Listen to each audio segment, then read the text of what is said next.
کہ ہم نے پاکستان کے لیے کیا کیا.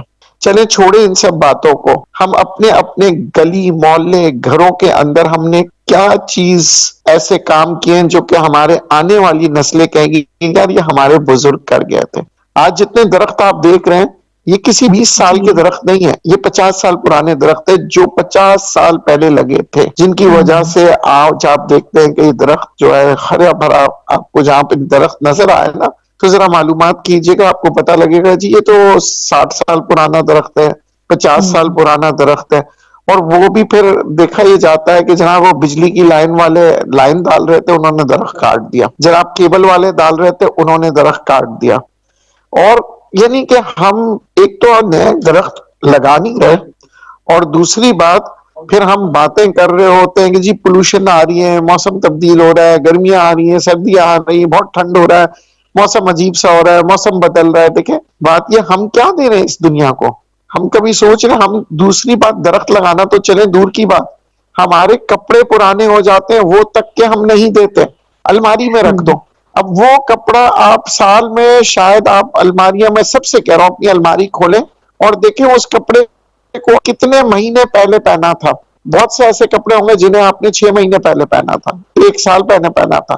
اسی طرح سے جوتے ہیں, اسی طرح سے بہت سے کپڑے ہم دیتے نہیں ہیں. انگریزوں کی الماریاں کھول کے دیکھیں وہی چیز رکھتے ہیں جنہیں وہ پہن رہے ہوتے ہیں, ورنہ وہ چیریٹی میں دے دیتے ہیں. بالکل ہم چیریٹی میں تو ہم دیتے ہی نہیں ہیں, ہم چیریٹی میں تو صرف اس وقت دیتے ہیں اللہ نہ کرے جب کوئی حادثہ ہو کے کسی کا انتقال ہو جاتا ہے, اس دنیا سے گزر جاتا ہے نا, وہ بھی میں آپ کو بتاؤں وہ چیریٹی نہیں ہوتی, وہ ڈر کے مارے میں دیتے ہیں. ارے یہ مردے کا وہ پڑا ہوا ہے بستر فوراً دے دو, ارے یہ مردے کے کپڑے ہیں مت پہننا مت پہننا. یہ ہم ڈر کے دے رہے ہوتے ہیں, چیریٹی میں نہیں دے رہے معذرت کے ساتھ. چیریٹی میں نہ وہ زندے میں دیتے ہیں نہ مردے میں دیتے ہیں, وہ تو صرف ہمیں خوف ہوتا ہے نا. آپ دیکھیں اچھا مزے کی بات یہ کہ بستر دے دیتے, کپڑے دے دیتے, مگر زیور نہیں دیں گے. کبھی میں نے یہ نہیں سنا کہ یار یہ مردے کا زیور پڑا ہوا وہ بھی دے دو. مردے کا زیور فوراً پہن لیں گی لڑکیاں عورتیں, مگر مردے کے بستر پہ اپنے نہیں میں سوئیں گی. ارے نہیں نہیں. تو اب آپ یہ دیکھیں کہ ہمارے ذہنوں میں کتنا فطور ہے. تو جب ہم اپنے ذہن کو صحیح کریں گے نا تو پھر یہ ہے کہ ہم کہیں گے چلو یار مرنے سے پہلے. مجھے ایک صاحب نے آج کہا کہ یار آپ کل کے لیے کچھ سوچ رہے ہیں, کل کیا ہوگا, کل کیا کریں گے. میں نے کہا بھائی میں جب صبح اٹھتا ہوں نا تو میں یہ سمجھتا ہوں کہ یہ میرا آخری دن ہے, شاید میں کل مردہ رہوں. تو میں آج کی سوچتا ہوں, میں یہ سوچتا ہوں کہ آج میرا آخری دن ہے. جب میں یہ چیز سوچوں گا نا تو میں نہ پیسے بچاؤں گا نہ کنجوسی کروں گا, اور مجھے اللہ پہ اعتقاد ہوگا کہ کل میرا اللہ دیکھے گا. لوگ کہتے ہیں نا ہم اپنے بچے کا فیوچر بنا رہے ہیں, ہم کل بنا رہے ہیں. میں ان لوگوں سے کہتا ہوں آپ مجھے لکھ کے دے دیں کہ کیا کل آپ زندہ ہوں گے, اور آپ کیا فیوچر بنا رہے ہیں. فیوچر بنانے والا تو رب کی ذات ہے. ہمیں آج میں جینا ہے. اللہ نے آج آپ کو اٹھاتا ہے نا, آج کی زندگی دی ہے.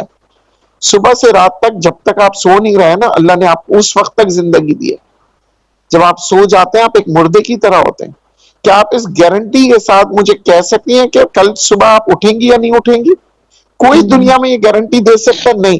مگر اس کے باوجود ہم موت کو تو سوچتے ہی نہیں ہیں. جب آپ موت کو سمجھنے لگیں گے, سوچنے لگیں گے, تو پھر آپ میں انسانیت جاگے گی, پھر آپ میں دین کا شوق ہوگا. تب آپ کو پتا ہوگا کہ یار اگر میں صبح نہیں اٹھا اور معلوم پڑا میری آنکھ کھلی اور میں قبر کے اندر ہوا تو میں کیا لے کے جاؤں گا. میرے تو تمام رشتہ دار تو قبر میں چھوڑ کے چلے جائیں گے مجھے, تو میرے پاس کیا ہوگا جو میں لے جاؤں گا. تب آپ نیکیاں کرنا شروع کریں گے, پھر آپ اچھے کام کرو گے, اور پھر آپ امید لگاؤ گے اللہ سے. ہم امید لگاتے ہیں سیٹ سے, ہم امید لگاتے ہیں کہ یار فلاں آدمی کے پاس جاؤ گے نا تو پیسے مل جائیں گے, فلاں بابا کے پاس جا کے تعویذ رکھواؤ گے تو بچہ ہو جائے گا. مگر ہم یہ نہیں سیاستدان سوچتے کب اس بابا نیکیاں کو کریں گے, بنانے والا, سیاستدان بابا کو بنانے والا بھی اللہ, سیاستدان کو بنانے والا بھی اللہ, ہم کو بنانے والا بھی اللہ.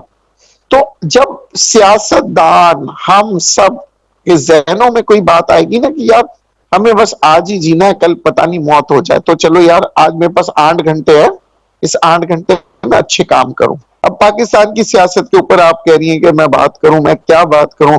کیا آج آپ دیکھیں کہ اس سیاست کے اندر جو زرداری صاحب کے جو سپیچ تھا, جو ان کا انٹرویو تھا, وہ بہت ہی بہترین انٹرویو تھا. اچھا اس سے بہت سی چیز